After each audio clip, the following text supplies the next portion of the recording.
Selamat datang kembali di channel Hariware. Sangat banyak pembahasan kita mengenai teori konspirasi dan misteri di bumi ini. Apa yang akan Anda saksikan berikut ini hanyalah sebuah informasi. Kami sudah merangkum dari berbagai sumber dan tidak ada unsur paksaan untuk percaya atau tidak. Silakan duduk manis dan besarkan volume video Anda. Selamat menonton. Soal tabut perjanjian atau tabut sakinah dalam Islam, juga dikenal sebagai tabut Yehova dan tabut kesaksian dalam Kristen. Benda yang dalam bahasa Inggris disebut sebagai Covenant of Art ini hanyalah salah satu benda berharga dalam keyakinan Yahudi dan diyakini mereka tertanam di bawah kompleks Masjidil Aqsa. Selain itu masih ada lever atau baskom, menorah atau kandil emas dijadikan lambang Mossad, mesbah pembakaran ukupan atau the Golden Altar of Incense, meja roti sajian, table snowbread, mesbah pembakaran brazen altar, dan lainnya. Sejarah mencatat jika benda-benda itu hilang tatkala Kaisar Titus dari Roma menyerbu dan membakar Yerusalem pada tahun 70 Masehi. Apakah tabut perjanjian itu? Tabut itu sendiri merupakan sebuah perkakas yang terbuat dari kayu yang sangat biasa. Sudah dikenal di Timur Tengah purba jauh sebelum zaman Musa alaihissalam. Tabut lazim dipergunakan sebagai tempat penyimpanan dokumen yang mengandung ketentuan-ketentuan perjanjian, lalu yang kemudian dikenal dunia sebagai tabut perjanjian atau Covenant of Art, atau orang Yahudi menyebutnya sebagai Aron Haberit. Memang unik dan spesial. Tabut bangsa Yahudi itu dilapisi dengan emas sebagai wadah suci yang mudah dibawa. Dalam kitab Kristiani disebutkan bahwa itu adalah yang paling kuno dan paling sakral dari simbol keagamaan bangsa Israel. Kursi belas kasihan yang membentuk penutupnya dianggap sebagai tempat kediaman duniawi Yehova.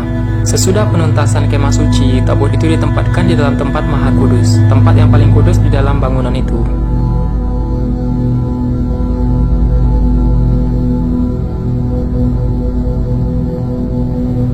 Dalam Islam juga diterangkan mengenai tabut ini. Sesungguhnya tanda ia akan menjadi raja ialah kembalinya tabut kepadamu. Di dalamnya terdapat ketenangan daripada Tuhanmu dan sisa daripada peninggalan keluarga Musa dan keluarga Harun. Tabut itu dibawa oleh malaikat. Sesungguhnya pada yang demikian itu terdapat tanda bagimu jika kamu orang yang beriman.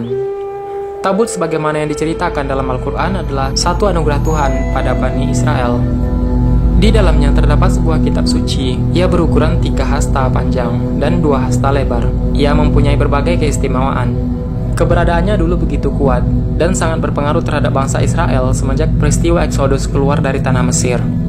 Namun benda itu kini telah hilang ditelan masa, lenyap dari sejarah, dan tak ada yang tahu di mana letaknya sekarang.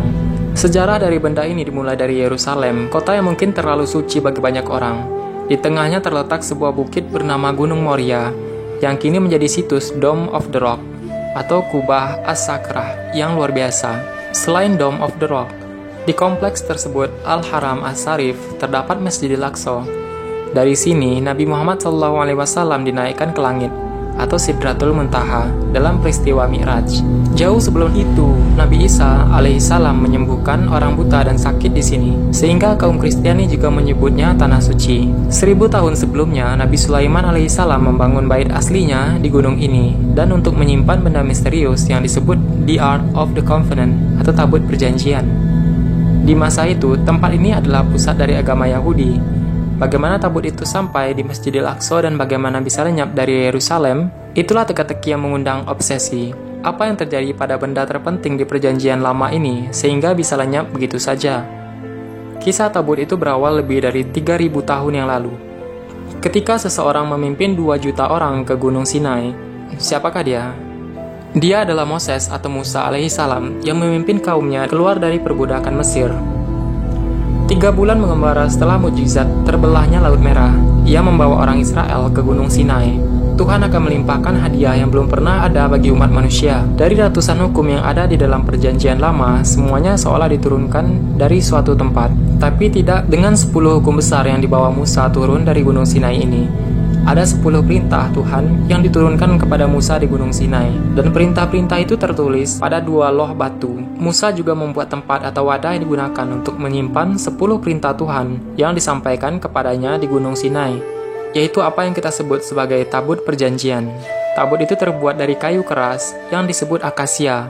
Bagian luar dan dalamnya disepuh dengan emas murni. Di sudut-sudut tabut harus ada 4 cincin emas, di mana kayu pengusung yang juga disepuh dengan emas dapat dimasukkan untuk membawa tabut tersebut. Tutupnya juga disebut sebagai tumpuan kaki Tuhan.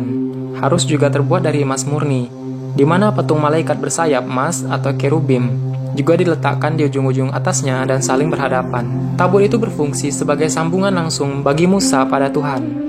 Akan muncul awan cerah di atas tutup emas di antara kerubim itu saat Tuhan ingin menyampaikan sesuatu pada hambanya. Tuhan memerintahkan hanya pendeta dari suku Lewi yang bisa membawanya. Berat tabut itu mungkin beberapa ratus pon, tapi menurut legenda, ia bisa terangkat sendiri walaupun tidak ada seorang pun yang mengangkatnya. Bahkan pendeta Lewi yang boleh menatapnya. Jadi mereka selalu menutupinya dengan kain biru dan kulit binatang. Sejak awal, tabut itu sudah menampakkan sisi berbahaya. Beberapa hari kemudian, dua keponakan Musa mencoba memberikan persembahan kepada tabut itu, dan keduanya langsung mati terbakar. Menurut legenda, kerubim itu memercik tanpa henti, menghanguskan orang dan benda yang menyentuhnya.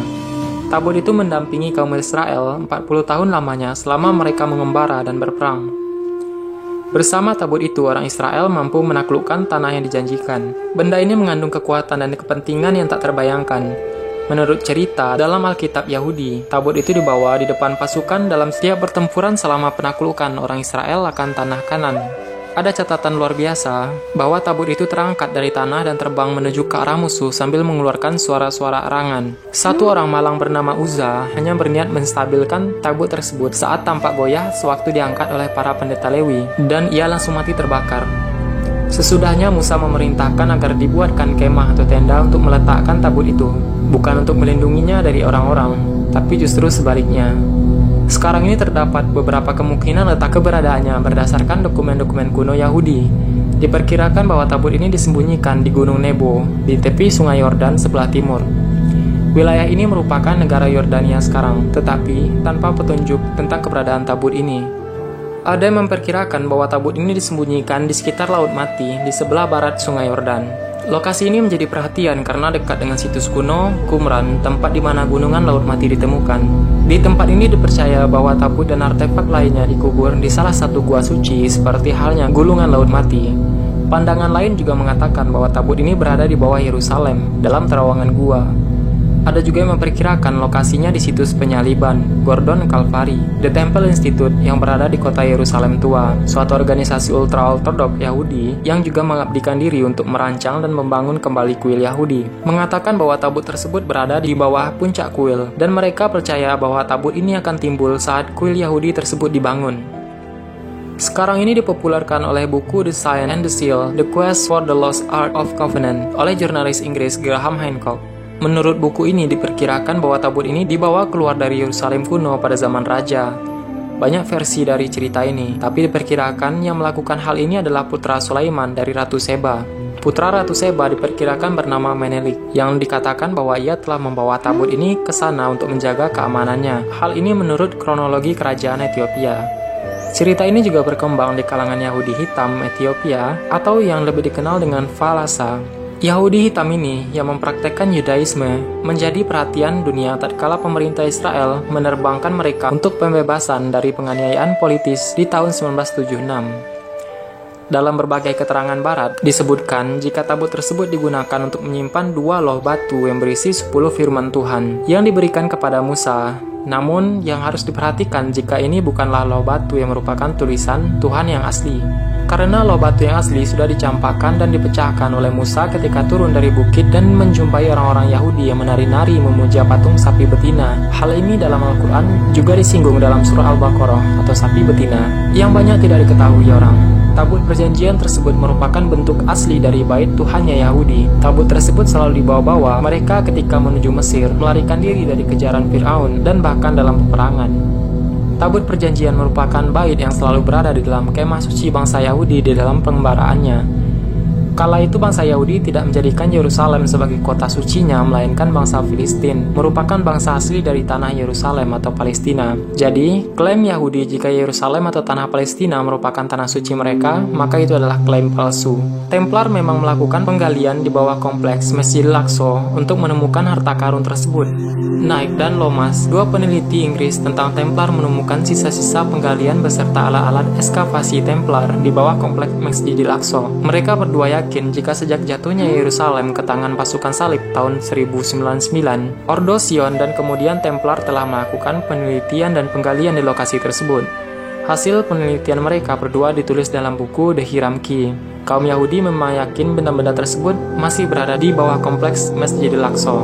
Sejak tahun 1099, mereka menggali fondasi Masjid Al-Aqsa dan hal itu terus dilakukan hingga hari ini. Lebih dari 9 abad menggali, banyak yang percaya bahwa jika alasan mereka untuk mencari benda-benda itu hanyalah dusta belaka, mereka sesungguhnya ingin merumbuhkan Masjid Al-Aqsa dan menggantikannya dengan pembangunan kuil ketiga mereka di atas reruntuhan fondasi Masjid Al-Aqsa yang telah hancur, sebab itu menjadi kewajiban bagi mereka. Kami rasa cukup dulu, bagaimana menurutmu? Semoga bermanfaat. Terima kasih sudah menonton, pastikan selalu mendapat video terbaru. Lihat juga episode sebelumnya dan selanjutnya jika kamu penasaran. Dan jika suka, jangan lupa dukung channel ini, kamu bisa subscribe, like, dan share. Silahkan berikan komentar dan kita bisa berdiskusi dengan semua orang yang ada di sini. Terima kasih.